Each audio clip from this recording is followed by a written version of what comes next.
So have you seen the reaction of the Democrat National Committee to the memo? You haven't? No. They're not losing their minds. They don't have minds to lose anymore. And they don't have money to lose. Their fundraising is zilch, zero, nada. That lunatic Perez is thinking of quitting. It's been so bad. Now, the DNC is saying, try this. The American public have every right to know of President Trump's collusion with Russia. Live from the Southern Command in sunny South Florida, it's Open Line Friday. Attention, DNC, that's not what this says. Although they know that. This is just, they're flailing away with a misdirection attempt. Greetings and welcome. It's Open Line Friday. Rush Limbaugh here, as always, at 800-282-2882. If you're on hold, I want you to stay there. A little inside baseball. It took Mr. Snerdley almost the complete first hour to come up with a roster of acceptable calls. I said, what the hell's going on in there? I looked up at 45 minutes after the show started. There was not a single call up there. I said, you got to tell me what's going on so I can incorporate it in the show. He said, well, seems like a lot of people think it's free iPhone Friday today. He said, a lot of people, I think, were just calling up to get in line to get a phone because they didn't know what else they wanted to talk about. And then there were some, he said, there's some young kids that were doing something. Anyway, I had to weed through an hour's worth of calls. We now have a full roster. So I'm kind of comforted with the fact that you people on hold have not been on hold all that long, actually, since it took Mr. Snerdley almost a whole hour to people think we've got 10, 15, 20 phone lines. We don't, folks. If we did, there'd be people on hold here for half the week. We don't use that many. At any rate, we're here, and I have been studying the reaction. This memo was declassified right as this program began today, which I don't think is a coincidence. But the point is that everybody's dealing with it on the fly, and including me, although we've gotten to the nub of it pretty quickly. But I have been trying to study the way people panicked and opposed and in fear over this have been reacting, and they don't have much yet. Now, they will, but they haven't had time to coordinate, and it's kind of surprising I didn't do any pre-coordination. There are a lot of things about this now that are very mysterious to me. As devastating as this is, the effort to prevent its release could have been much more. But the people involved on the wrong side of this have, I think, rolled the dice and think they can withstand the heat that comes. Now, for those of you just tuning in, I just want to briefly go through the primary bullet points here of what we have learned from the 4-page memo produced by Devin Nunes. But I want to this time preface it. There's a great piece at thehill.com today by Mark Penn, who's a former pollster for Hillary. He now runs a polling unit, among other things, out of Harvard.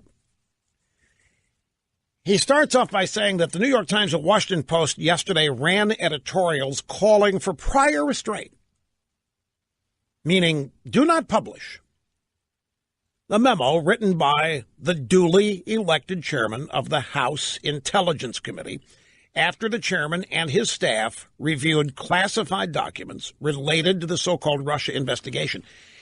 And it wasn't just classified documents. There were people that eventually testified. Remember, the FBI, the DOJ, refused to answer subpoenas from this committee for over a year, folks.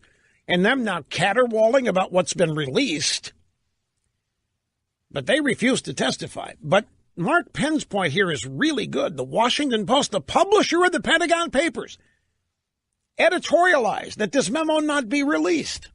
Ditto the New York Times. And Penn says that these editorials and others like them in the rest of the drive-by media are a stain on American journalism. And he thinks these journalists are over time going to regret this. I disagree with that. Now, he wrote this, of course, before the memo came out. And he alludes to the fact he doesn't know what's in it. But he says it's a memo. It is speech. It's from the very staff and people that our Constitution assigns to oversee the Justice Department. These are members of Congress, the elected representatives of the people, doing oversight. There's a memo that has been written.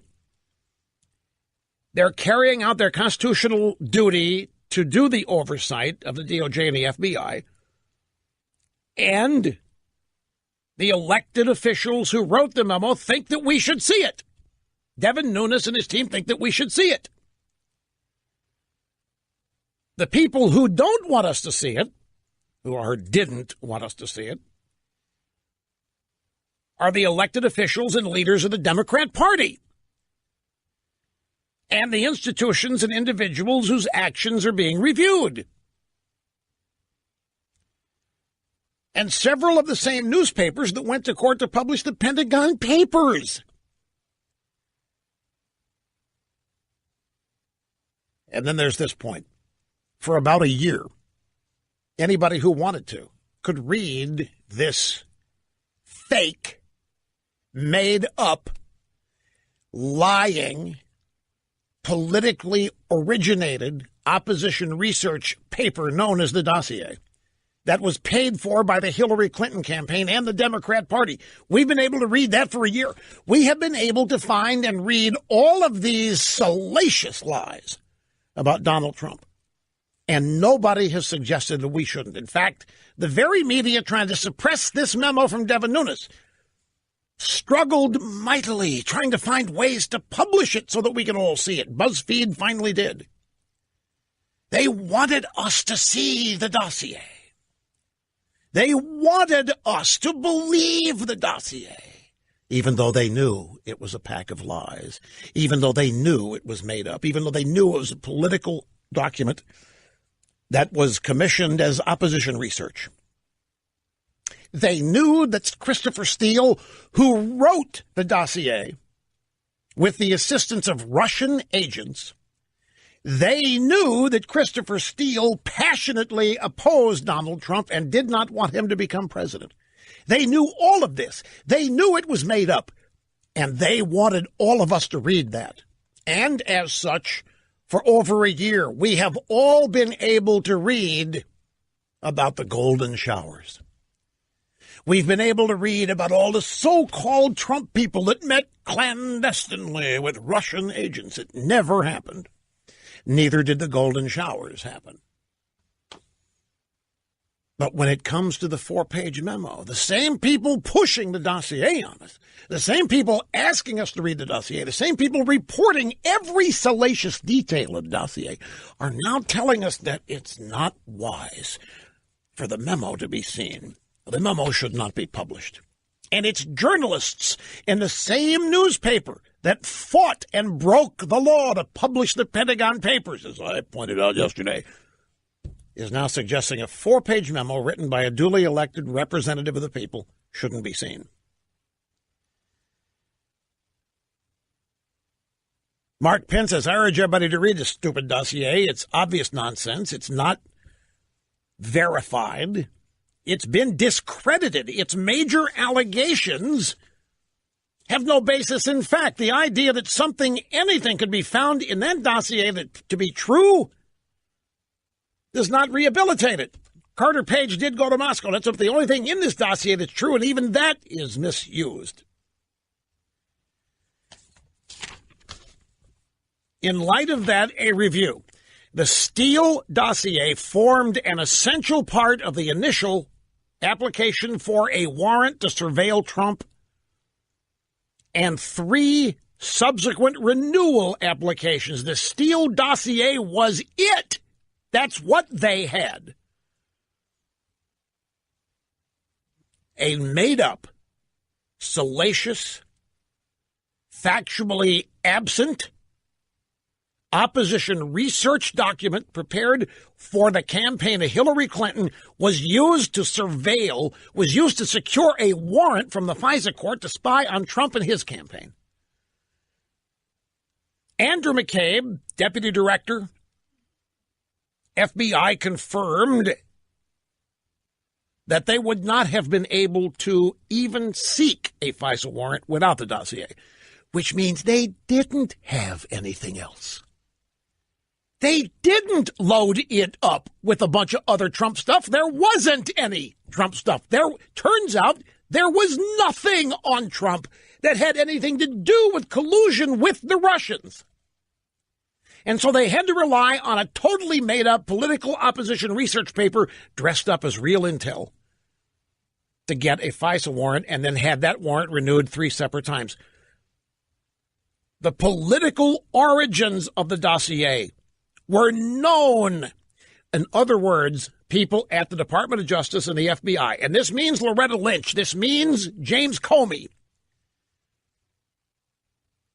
this means up to Obama, this means people knew that the Steele dossier was an opposition research document from the Clinton campaign. It was not intelligence. They knew that,